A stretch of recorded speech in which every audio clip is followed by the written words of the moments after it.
Reels और shorts के ज़माने में जहां लोगों का अटेंशन स्पैन घटता जा रहा है, ऐसे में एजुकेशनल चैनल्स के लिए चुनौतियां बढ़ गई हैं। एक टीचर को ना सिर्फ मेहनत करनी होती है अपने टॉपिक को ढंग से समझने की और सही तरीके से उसे स्टूडेंट्स को एक्सप्लेन करने की, बल्कि इसके साथ साथ उन्हें प्रयास करना होता है कि किस तरह से वो स्टूडेंट्स को क्लास में एंगेज भी कर पाएं और जो उनका अटेंशन है वो भी बना रहे। अब चाहे वो ऑनलाइन क्लास हो या फिर ऑफलाइन क्लास हो, स्कूल कॉलेजेस हो या फिर कोचिंग इंस्टीट्यूट्स।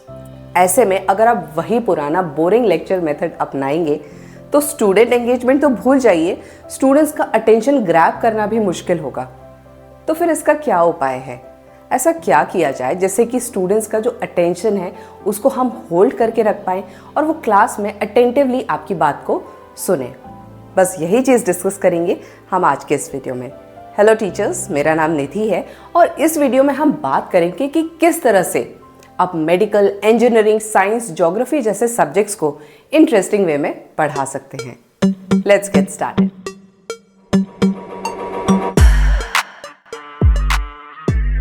अगर आप बायोलॉजी, मेडिकल साइंसेस, एनाटॉमी जैसे सब्जेक्ट्स पढ़ाते हैं तो यहाँ पर अगर आप इस तरह के जो एनिमेशंस हैं इनको यूज़ करेंगे तो आप ज़्यादा अच्छे से अपने बात को रख पाएंगे, अपने टॉपिक को एक्सप्लेन कर पाएंगे।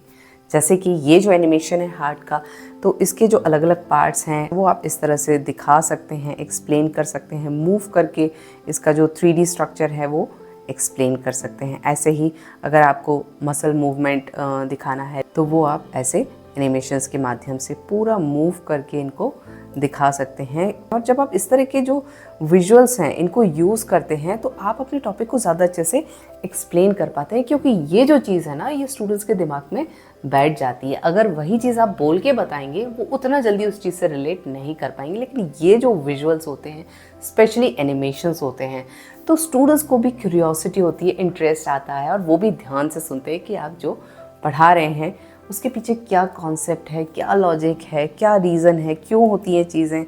तो वो सारी चीज़ें ये एनिमेशंस की हेल्प से हम कर पाते हैं। केमिस्ट्री वगैरह में आयोनिक बॉन्ड, कोवलेंट बॉन्ड, जो स्ट्रक्चर्स होते हैं एलिमेंट्स के, वो हम इस तरह से एक्सप्लेन कर सकते हैं।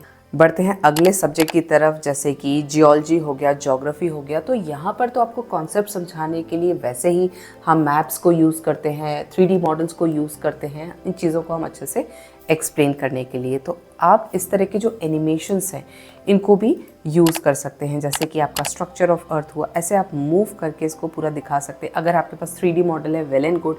अगर नहीं है, ऑनलाइन क्लासेस वगैरह आप ले रहे हैं, तो इस तरह के जो हमारे एनिमेशंस हैं, 3D स्ट्रक्चर्स हैं, आप इनको यूज़ कर सकते हैं अपने सब्जेक्ट को पढ़ाने के लिए। अगर आप इस तरह के जो मॉडल्स हैं इनको यूज़ करते हैं अपनी क्लासेस में तो स्टूडेंट्स बहुत इंटरेस्ट के साथ आपकी क्लास को अटेंड करते हैं। ऐसे ही जो आपका टेक्टोनिक प्लेट मूवमेंट हो गया, कैसे जो अलग अलग लैंड फॉर्म्स होते हैं वो कैसे फॉर्म होते हैं, कैसा मूवमेंट होता है, स्ट्रक्चर वगैरह, ये सारी चीज़ें जब आप इस तरह से बताएंगे तो आप ही बताइए कितने अच्छे से स्टूडेंट्स इस चीज़ को पढ़ेंगे। हम जो चीज़ें बताते हैं हमें तो वो चीज़ें समझ में आ जाती हैं, लेकिन हमें खुद भी वो चीज़ें कितनी बोरिंग लगती हैं कि हाँ आज ये बताना है, चलो ये बता देंगे। जब हम ही इस चीज़ को इतने इंटरेस्ट से नहीं पढ़ा रहे तो स्टूडेंट्स से हम कैसे एक्सपेक्ट कर सकते हैं कि वो इस चीज़ को इंटरेस्ट से पढ़ेंगे। तो थोड़ा एफर्ट आपको भी डालना पड़ेगा। अपनी जो टीचिंग प्रोसेस है उसको आप थोड़ा सा क्रिएटिव बनाइए, इनोवेटिव तरीके से आप उन्हीं सारे टॉपिक्स को समझा सकते हैं। तो आप खुद उसका फ़र्क देखेंगे अपनी टीचिंग में, कितना ज़्यादा स्टूडेंट्स आपके लेक्चर को अटेंड करने के लिए उत्सुक रहे कि आज क्या पढ़ाया जाएगा, आज टीचर क्या पढ़ाने वाला है। तो आपका ही काम कम होगा, इसमें आपको भी कम मेहनत करनी पड़ेगी। इस तरह की जो विजुअल्स है आप यूज़ करके कितने आसानी से अपने टॉपिक को एक्सप्लेन कर सकते हैं। अब ये सारी जो स्टॉक इमेजेस हैं ये आपको कैसे मिलेंगी वो चीज़ मैं आपको बता देती हूँ। तो माइक्रोसॉफ्ट पावर पॉइंट में आप जाएंगे इंसर्ट टैब में और यहाँ आपको ऑप्शन मिलेगा 3D मॉडल्स का। इसको आपको सिलेक्ट करना है और यहाँ पर आपको स्टॉक 3D मॉडल्स वाला जो ऑप्शन मिल रहा है वो सिलेक्ट करना है। और फिर यहाँ पर नीचे आप देखेंगे बहुत सारी कैटेगरीज आपको दिखेंगी जिनमें से आप अपने हिसाब से सिलेक्ट कर सकते हैं। यहाँ पर आपको इंडस्ट्रियल हो गया, gadgets, space, geology, math symbols, chemistry, अलग अलग सब्जेक्ट वाइज ये सारी चीज़ें कैटेगराइज की हैं और आप अपने हिसाब से इनको देख सकते हैं। अगर हम ये वाला जो ऑप्शन है एनिमेटेड फॉर एजुकेशन ये वाला देखते हैं तो यहाँ आपको मेजॉरिटी जो एनिमेशंस हैं टीचिंग से रिलेटेड, एजुकेशन से रिलेटेड, वो आपको यहाँ पर मिल जाते हैं और आप यहाँ से इनको सिलेक्ट करके इंसर्ट कर सकते हैं। तो इट्स क्वाइट सिंपल, बहुत इजी प्रोसेस है।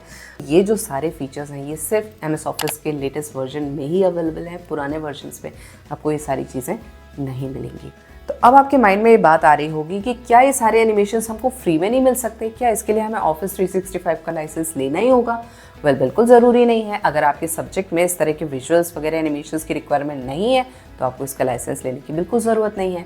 लेकिन वहीं अगर आपका सब्जेक्ट इस तरह का है जहाँ पर ये सारी चीज़ें आपके टीचिंग प्रोसेस को थोड़ा और अच्छा बना रही हैं, बेहतर बना रही हैं, तो फिर मैं आपको रिकमेंड करूँगी कि ये चीज़ें आप ज़रूर लें। और रही बात खर्चे की, तो अगर आपका प्रोफेशन टीचिंग है, अगर आप एक टीचर हैं, तो वो सारे रिसोर्सेज जो आपकी टीचिंग प्रोसेस में आपकी मदद करें, जो आपके करियर एडवांसमेंट में, करियर ग्रोथ में हेल्प करें, तो वहाँ पर जो आपका पैसा लगता है वो खर्च नहीं होता, वो इन्वेस्ट होता है, जिसका आगे चलकर आपको रिटर्न मिलेगा ही। और रही बात एनिमेशंस की, तो अगर आप कहीं से भी एनिमेशंस बनाते हैं तो आपको कोई ना कोई सॉफ्टवेयर की रिक्वायरमेंट होती ही है। और इस तरह के जो एनिमेशंस हैं इन्हें बनाने में बहुत मेहनत और बहुत ज़्यादा समय लगता है। और यहाँ पर ये सारी चीज़ें जब आपको रेडिली मिल रही हैं तो फिर आपको और जगह ढूंढने की ज़रूरत ही नहीं है। और रही बात MS ऑफिस के लाइसेंस की, तो एज टीचर हम माइक्रोसॉफ्ट वर्ड हुआ, पावर पॉइंट हुआ, एक्सेल हुआ, ये सारी चीज़ें रेगुलर बेसिस पे यूज़ करते हैं।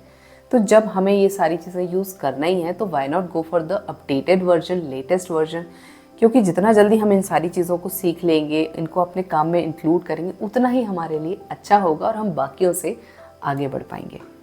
बाकी हमारा काम है आपको ऑप्शंस बताना, रास्ते बताना। आपको अपनी समझ से जो सही लगे अब वही डिसीजन लीजिए। उम्मीद करती हूँ इस वीडियो से आपको हेल्प ज़रूर मिली होगी। अगर आप भी एक टीचर हैं तो इस चैनल पर आपको ऐसे बहुत सारे वीडियोस मिल जाएंगे जिनकी हेल्प से आप अपनी टीचिंग प्रोसेस को इन्हांस कर सकते हैं, इम्प्रूव कर सकते हैं। और जानकारी के लिए जो चैनल की प्लेलिस्ट है उन्हें ज़रूर देखें। तो इस वीडियो में फ़िलहाल बस इतना ही। Thank you so much for watching. मिलती हूँ आपसे नेक्स्ट वीडियो में।